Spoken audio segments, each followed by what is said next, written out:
yang 103 dalam kondisi selamat ya.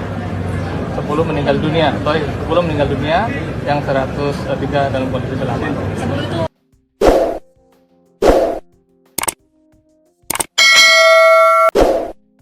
Tim SAR gabungan berhasil menemukan dan mengevakuasi 5 korban dalam kondisi meninggal pada hari kelima operasi SAR runtuhnya bangunan di Pondok Pesantren Al-Khozini, Kabupaten Sidoarjo.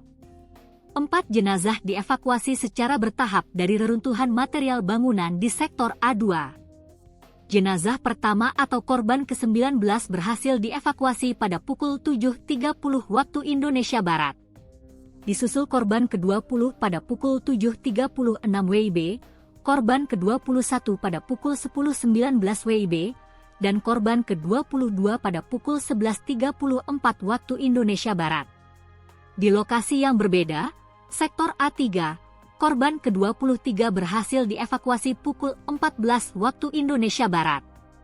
SAR Mission Coordinator, SMC, Laksamana Pertama TNI Yudi Bramantio menjelaskan bahwa proses evakuasi kelima korban membutuhkan waktu lama. Hal ini dikarenakan tim SAR gabungan harus lebih dulu mengangkat dan menghancurkan material reruntuhan bangunan.